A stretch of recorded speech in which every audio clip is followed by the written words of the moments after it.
ربنا يا ربنا ربنا يا ربنا ربنا يا ربنا ربنا يا Assalamualaikum warahmatullahi wabarakatuh. Bismillah, alhamdulillah, wassalatu wassalamu ala rasulillah, amma ba'd. Ayat yang menyelingi ayat-ayat seputar puasa adalah ayat wa idza sa'alaka ibadi anni fa inni qarib. Sesungguhnya kata sa'ala di dalam Al-Qur'an memiliki dua makna. Yang pertama, mencari informasi atau bertanya. Yang kedua, mencari bantuan, harta, atau meminta.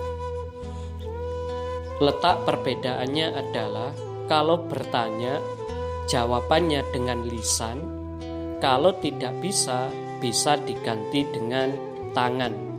Misalnya memberi isyarat atau memberikan jawaban dalam bentuk tulisan.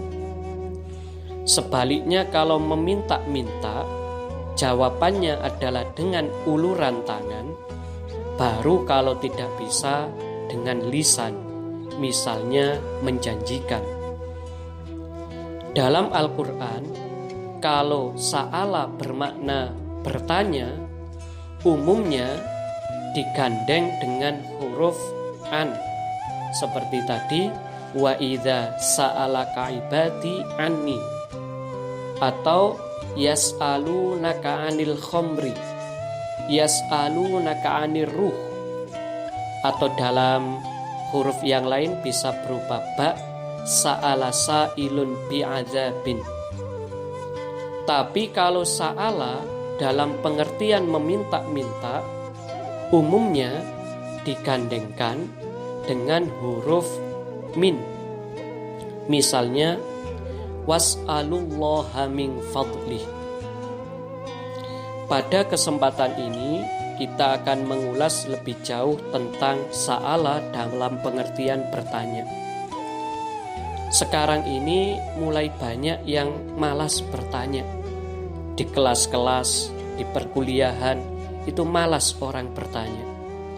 Padahal kalau kita menengok pada Al-Quran maupun hadis, salah satu metode yang efektif adalah metode tasa'ul, metode tanya jawab. Al-Quran dipenuhi dengan redaksi-redaksi yas'alunaka, sa'alaka, dan sebagainya. Hanya saja menyangkut bertanya ini ada beberapa panduan Qur'ani.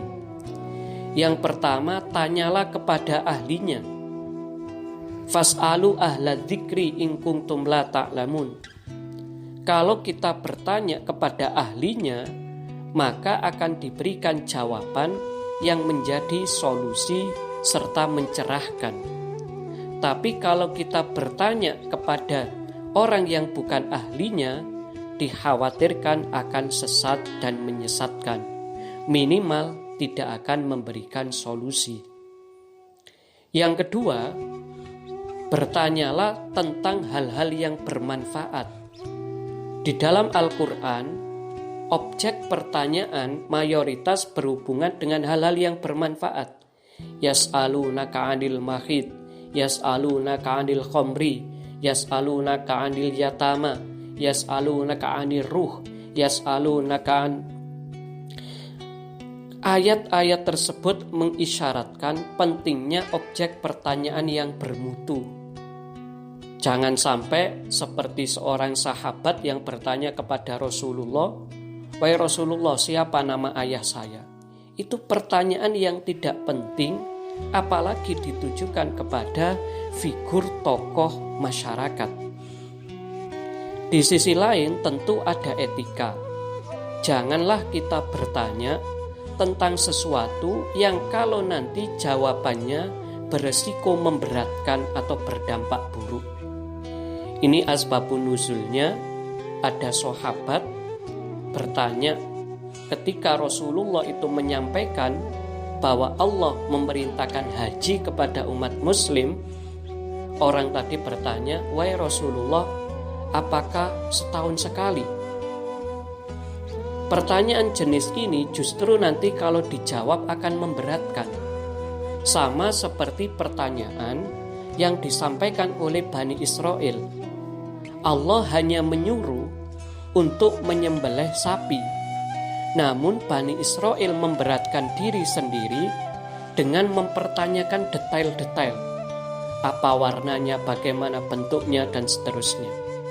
Sama seperti pertanyaan mahasiswa atau siswa ketika diberi tugas makalah, buatlah makalah, dia bertanya hal-hal yang semakin detail, yang ujung-ujungnya justru akan semakin memberatkan dia. Padahal dengan perintah yang bersifat umum, berarti maksudnya adalah siswa atau mahasiswa disuruh mengerjakan sesuai dengan pemahamannya, sesuai dengan kemampuannya. Tapi kalau sudah minta detail, tentu nanti akan semakin mempersulit diri sendiri dan rekan-rekannya. Demikian sejumlah ulasan menyangkut sa'ala dalam konotasi pertanyaan. Insya Allah akan kita lanjutkan dalam konteks meminta-minta atau mengemis. Wal afu minkum. Assalamualaikum warahmatullahi wabarakatuh.